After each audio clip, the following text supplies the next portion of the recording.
Hey there, Sam McNeil here again, coming to you live from the HRD Summit in Birmingham. I'm here with Santosh from Salesforce. He's just done a great session, typical Salesforce. They've tried to do something unique and they've taken us out of the convention center.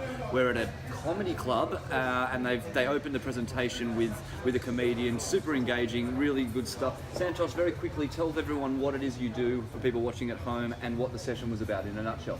I'm a customer innovation executive at Salesforce. My job is to work with large organizations to help them really on their transformation journey. A lot of them are grappling with change in terms of the market, with customers changing their needs constantly, figuring out how do they need to change their companies to meet that, but also what does that mean for their employees. So the pace of change that customers are feeling, equally employees are feeling, everything from how they learn to how they manage their performance, all of these things have changed dramatically in the last few years, and organizations are needing to respond. And that's what I help them with. Yeah, great. And you such a great point made at the end there, which is what you were alluding to, that we go home and we get an Uber home and we get Deliveroo and we watch Netflix and we do all these things that are, we're at the cutting edge of technology, and then we go to work and it's like going back in time, and organisations are doing the same thing in the mundane. So how can that, for an organisation that's really feeling that, how can they address that quickly and simply?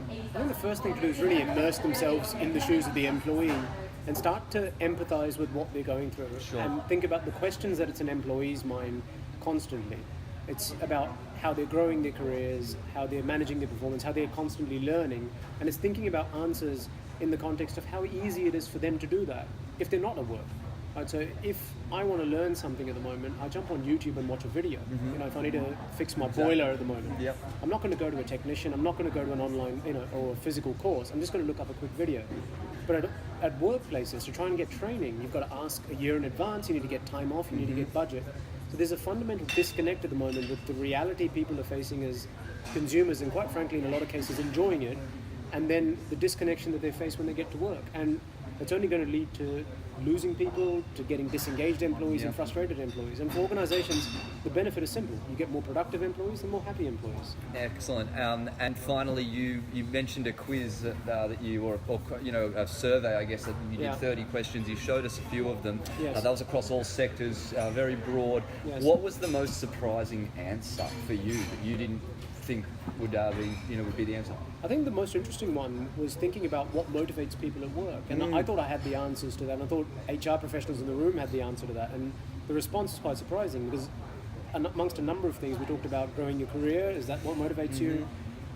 Is it, getting an increase in your performance?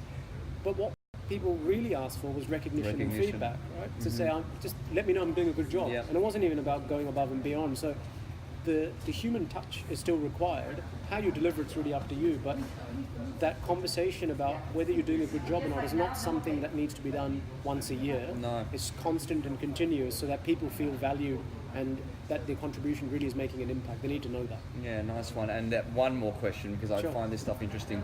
You mentioned a bunch of tools that Salesforce work with. What's your favorite that you've partnered with, or people you've worked with that provide some of these services? So the best Salesforce tool, I worked at an organization prior to Salesforce that was very different in its culture and its enablement. And it was a positive shock to the system when I came to Salesforce, because there was this tool, and there still is, a system called Concierge. So if I have a question, my default mode of thought is I'm going to go and ask Concierge first. Okay. And I'll be very surprised if I can't find the answer, but if I can't, I'll then start to seek a human being to help. And the interesting thing is it's no different than how we treat Google. If we've got a question, we Google it. Yep. So it's the same response, but internally. Right. Rather than access to the whole internet, this is how do I get access to all the information in the company first. And it's making that very transparent. It's not locked by grade or by your title. I see the same information that the CEO does, and likewise. So it's very empowering to know that we all have that information at our fingertips and it works. So that's great. I appreciate your time. Absolute Great pleasure. presentation. I'll be back later, back at the ICC.